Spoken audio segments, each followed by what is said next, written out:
Hello everyone, welcome to the new class of biology.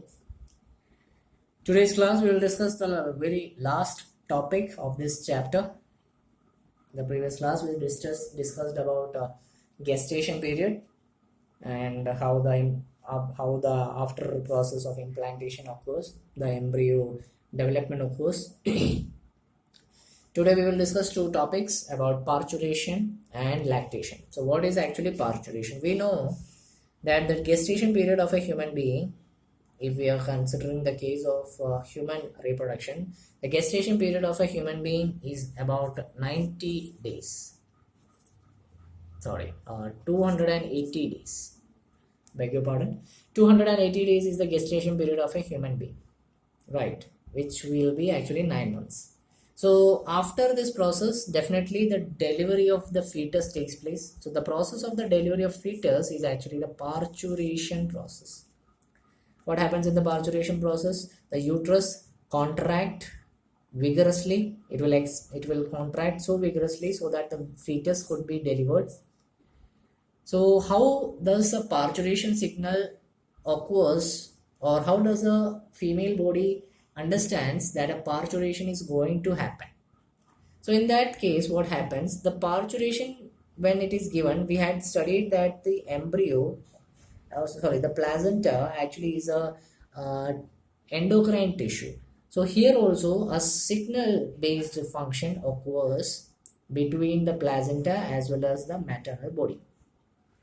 So the parturition signals will be given by the fully developed fetus to the placenta. It will try to give message to the placenta, and by placenta it will give message to the maternal body that here I am going to deliver. So what happens there? This uterine will try to have a small contraction process which will contract more, and that contraction or that messaging process or signaling process is actually known by the name fetal ejection reflex, FER.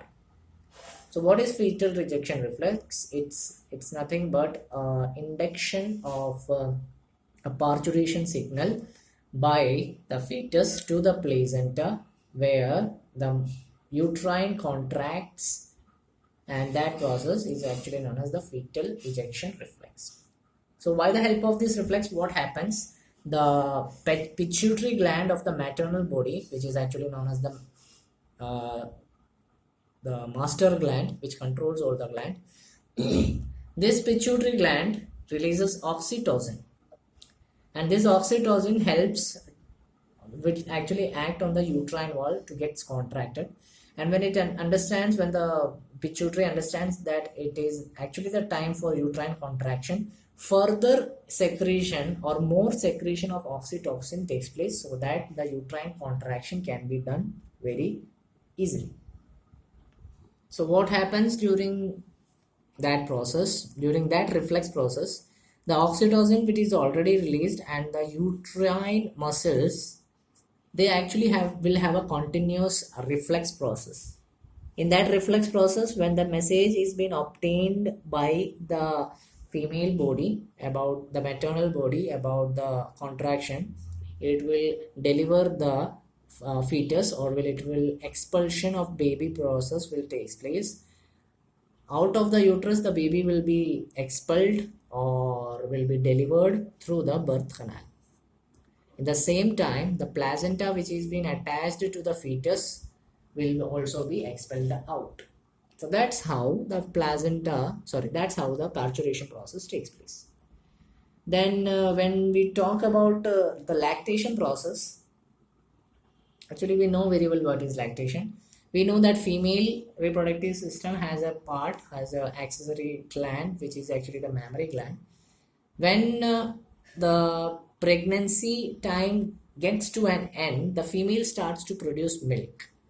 The maternal body starts to produce milk. That process is actually known as lactation, and it is very rich in different type of antibodies. The starting time or the initial time when the mother's milk is being given to the baby or the fetus, the baby being provided with the initial stage or in the initial time with the milk, that milk will have different several type of antibodies which are rich in antibodies, which will help the baby to fight against various diseases. Even the doctors always prefer to give mother's milk at the very first year age of the child. First 1.5 2 years, up to 2.5 years, the baby must be given with the mother's milk, must be fed with the mother's milk. So it is actually a disease resistant material.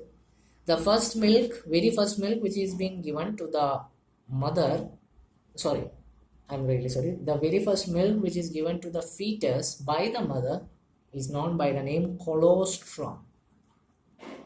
It is known by the name colostrum. Okay. So that's all about today's class. Also the topic, we had completed the chapter. In the next class we will discuss about new topic and a new chapter. Up to that time, study well and complete your notes. Thank you. Have a nice day.